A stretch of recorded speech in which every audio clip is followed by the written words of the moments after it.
Hi and welcome back. I'm Rugile, quilt designer behind Magical Dreams, and today I will share with you my favorite quilt binding technique, beginner-friendly machine binding.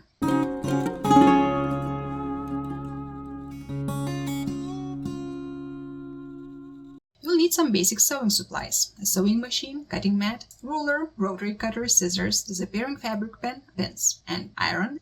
You'll also need clips. I love those for controlling the fold depth. In addition, have two different threads ready, one to match the quilt front and another to match the binding. And finally, you'll need fabric to cut your binding strips from. Preparing the quilt. Before adding any binding, you need to prepare your quilt. To do that, stitch down the borders at the very edge if they are not densely quilted. Then square up the quilt and trim the edges. Making the binding. I prefer using wider binding because it's easier to handle, so I cut my strips at 3 inches wide. I joined them with diagonal seams, then press the seams open to reduce bulk. After that, I fold the strip in half lengthwise, wrong sides together, and give it a good press. This creates a nice even folded edge that's easy to work with when attaching it to the quilt. Stitching to the back. When I start stitching, I like to mark the 1/4 inch point at each corner at the back of the quilt. I also mark a diagonal guideline across the corner. This makes the folding step much easier later.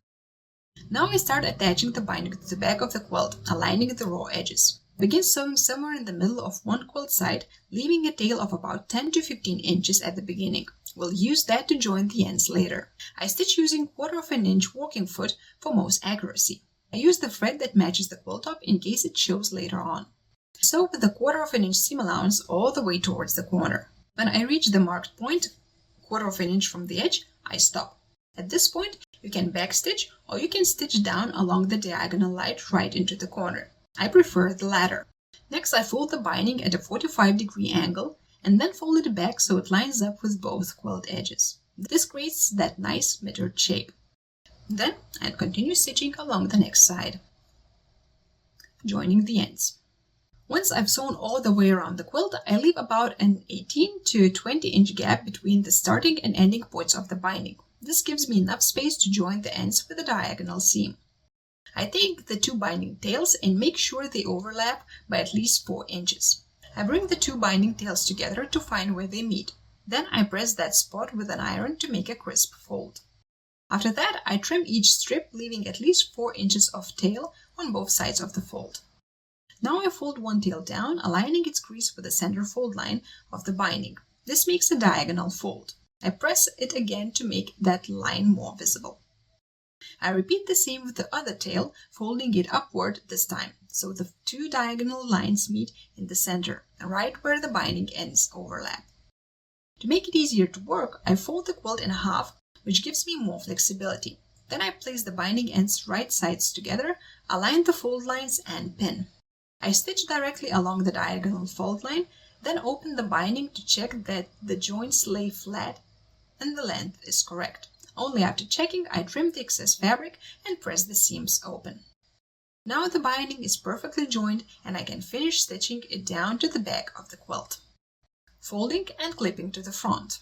I fold the binding over to the front of the quilt, making sure it completely hides the stitch line from the back.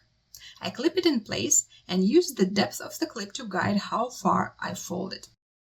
I make sure the binding fold on the back of the quilt is not narrower than on the front. This helps ensure everything gets caught properly, since I'll be stitching from the front and won't see the back as I go.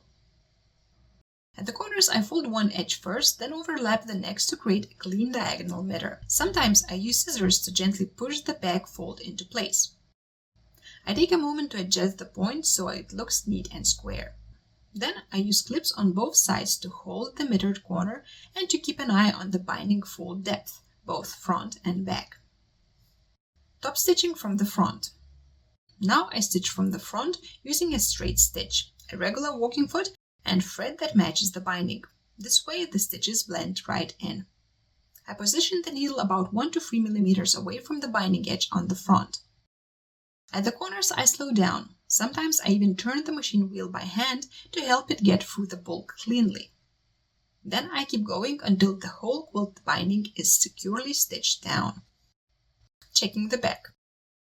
Once the binding is stitched all the way around, I flip the quilt over and check the back. Most of the time the stitching catches everything nicely. If I find a small gap like here, I just go back, rip off the incorrect seam, secure the threads and restitch it. But honestly, by the third quilt using this method I rarely need to. So yes, practice really does make perfect. Optional tip: decorative stitching. If you're nervous about keeping your stitch line perfectly aligned or worried about missing the back edge, you can absolutely use a decorative stitch instead. The wavy stitch, zigzag, or even some fancy ornaments that some machines have are more forgiving and add a playful touch. Just remember, corners can be tricky with decorative stitches because of the bulk. I definitely use the manual wheel at corners, and I suggest testing it out on a scrap corner to see if your machine can handle it.